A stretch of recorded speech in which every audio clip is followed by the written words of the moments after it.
Good afternoon.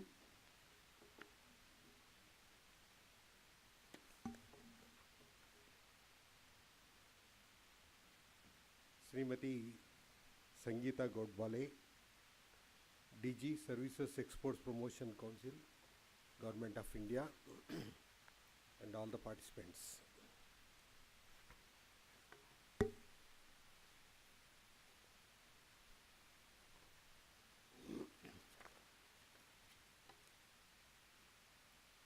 Indeed, it is a great honor for me to deliver a talk on rethinking globalization, issues of governance in this session. I'll be touching on issues of governance and industry.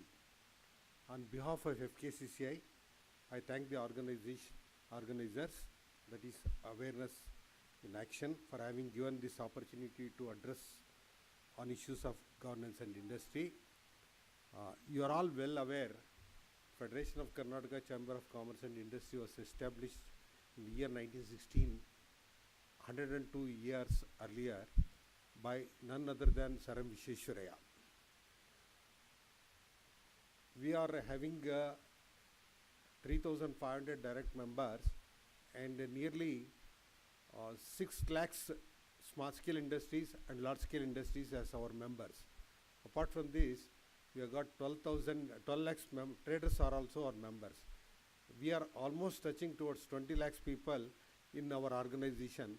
Nearly 150 reputed organizations have been affiliated to our organization. And 30 district chamber of commerces and industry are also affiliated to our Federation of Karnataka Chamber of Commerce and Industry.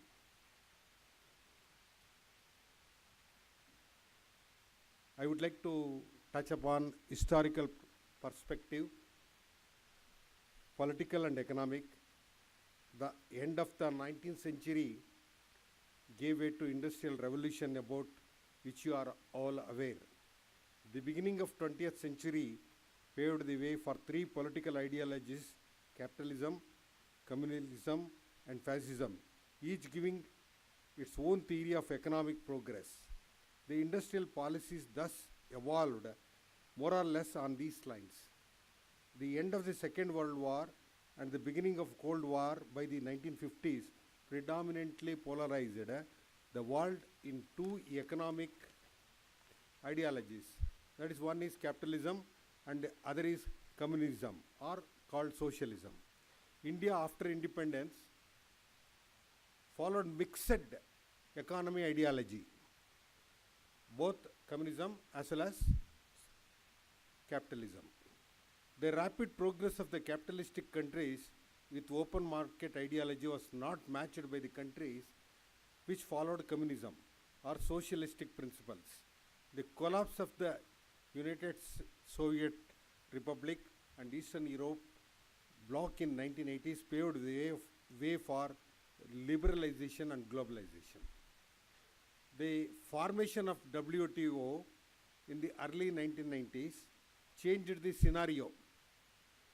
So open economy and globalization became the accepted norm by the end of the century. Now in the last 2 decades, we are in an era of globalization. Technology, when we talk, a look at the last 150 years or so, we can see how technology has evolved. It has played a great role in the evolution of globalization. The industrial revolution led to transport revolution, which helped in reaching the far-off places in a short time by sea, air, and land, and thus bringing people together. Much larger and rapid progress took place in the last 2 decades compared to other 130 years. Because of this, information and communication technology helped this evolution. The ICT also brought rapid progress and change not only in all walks of life, but also in governance. The digital world has now changed the norm of doing business. Let us examine how India opened up to liberalization. It was not by choice.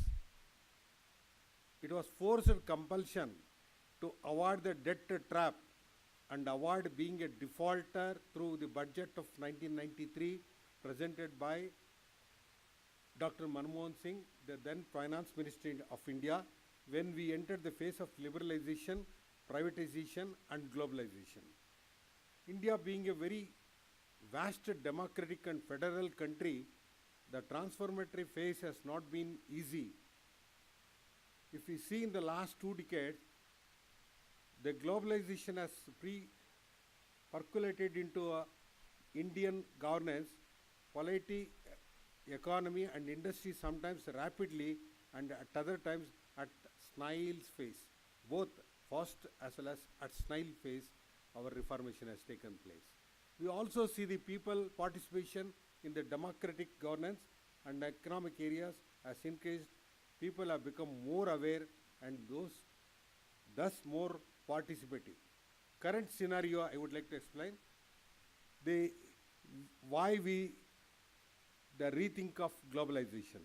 Today we broadly have 4 areas of bottlenecks in terms of governance and industry where information has become essential. These areas need to be addressed by addressing the best practices of other countries in the global context. We thought when we liberalized that our aim was mindly earn foreign exchange and meet our important import bills and have good foreign exchange reserves. Some steps taken were to deregulate the industry, later to achieve faster growth. We paid attention to the infrastructure. Today, industry is at crossroads due to the dichotomy of the policies. On the one hand, we deregulate and on another, we follow social economics and provide reckless soaps.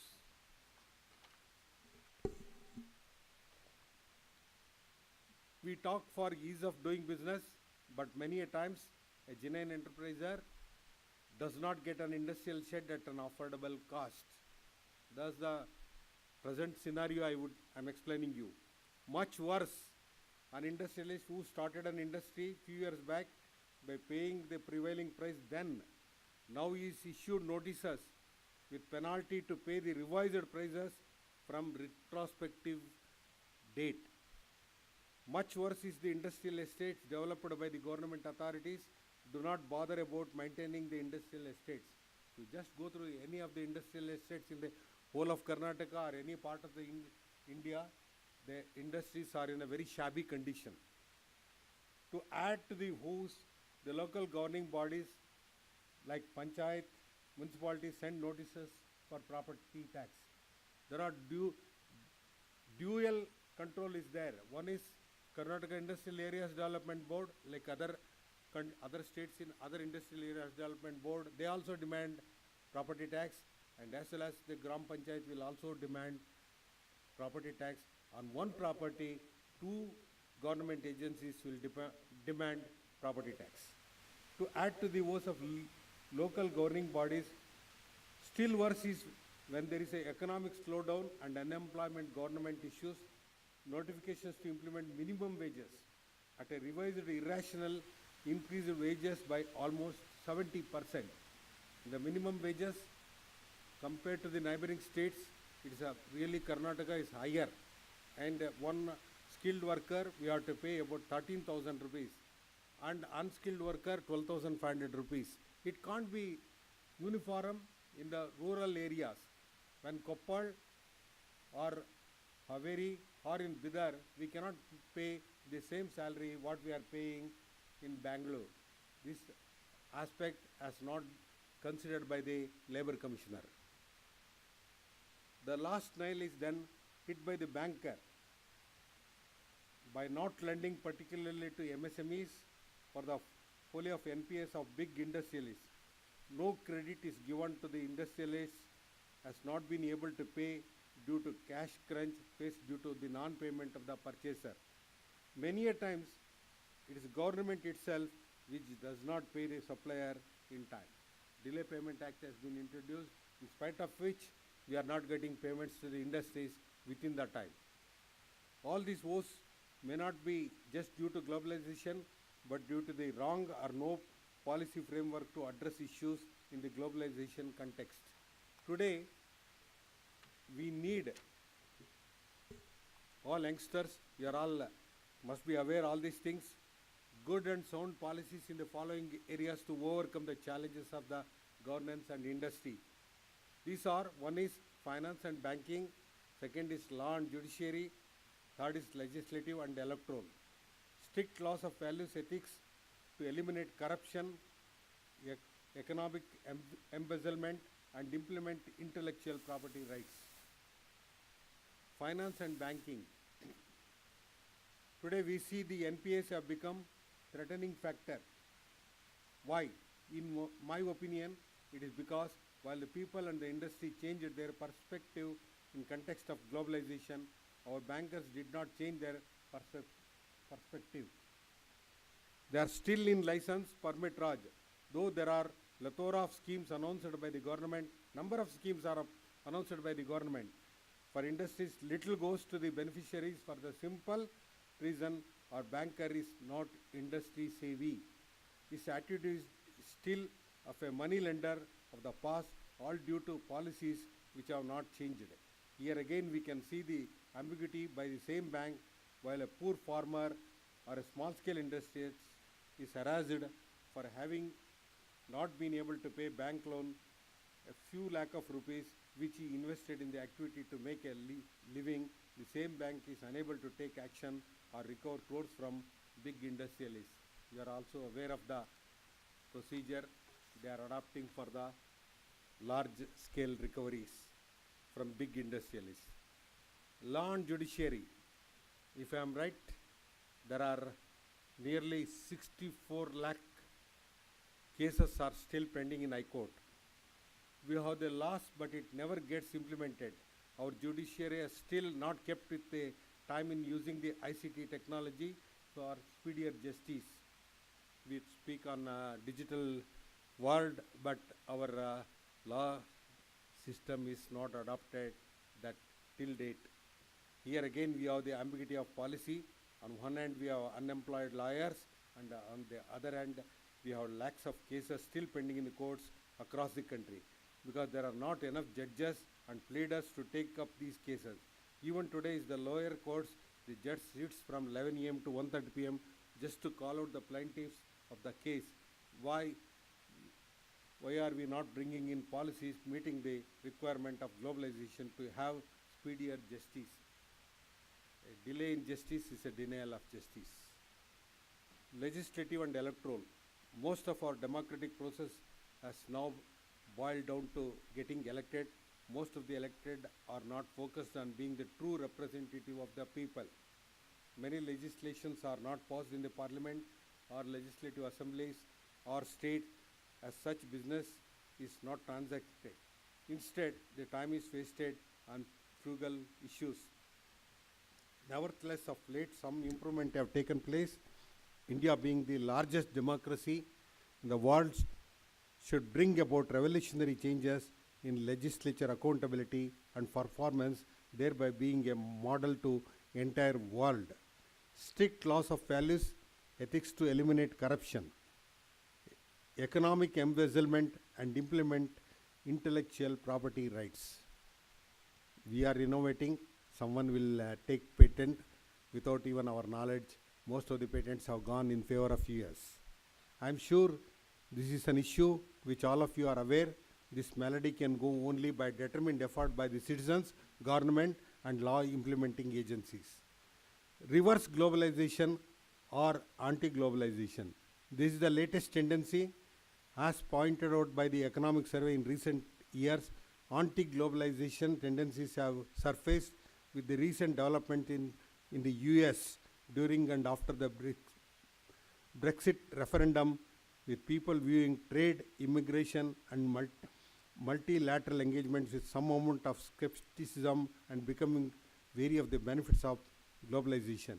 In addition to this, studies suggest that despite the reduction in global inequality since 1990s, inequality within the countries has increased, especially among the advanced economics Similarly, the IMF's World Economics Outlook April 2017 survey states that number of middle skill jobs in advanced economies have been lost, and as a result of technological change since the early 1990s, and the distribution of income has continued to favor the highest earner living in a little room for those with lower incomes to advance. On average, across 21 OECD countries, it is estimated that 9% of jobs are at high risk of automation, while another 25% jobs are likely to experience major retooling because of the automation. Studies also indicate that to some degree this malaise reflects a macroeconomic policy mix that has failed to sustain sufficient demand growth in the world economy. Jobs of today will not be there after 10 years or 20 years. New jobs will emerge.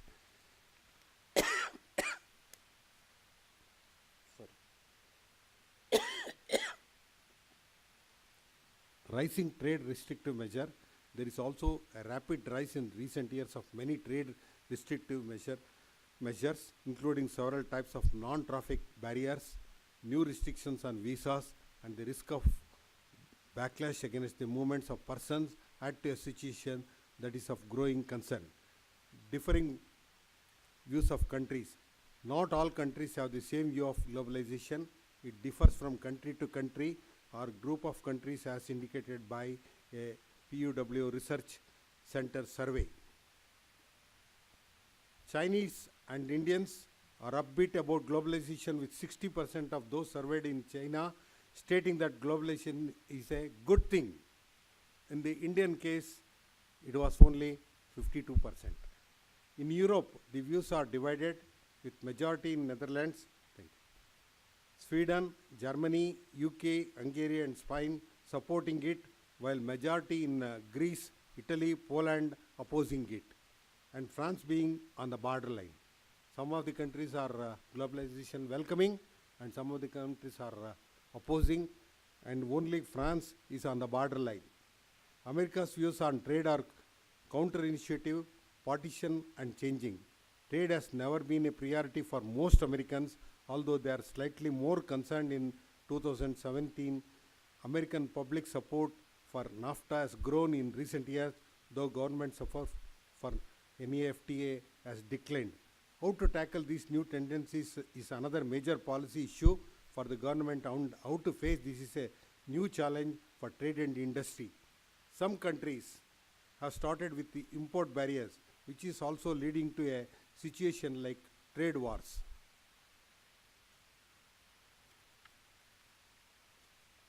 The internal policy issues like the effect of automation on jobs and the social consequences are problems which are just creeping in, but this could increase in great proportions if corrective policies are not taken urgently. I am sure these issues will be discussed by this august audience in this symposium. I would like to add the totally artificial intelligence is coming, and we are feeding our machines with additional operations, and automation will take more rapid changes in the industry. Artificial intelligence has been framed by Niti Aayog also. A white paper is available. If you download, you will come across about artificial intelligence. These are all very important. We have to save time. We have to save our machine hour. All these things are possible in globalization. With this, I will complete my paper. Thank you very much.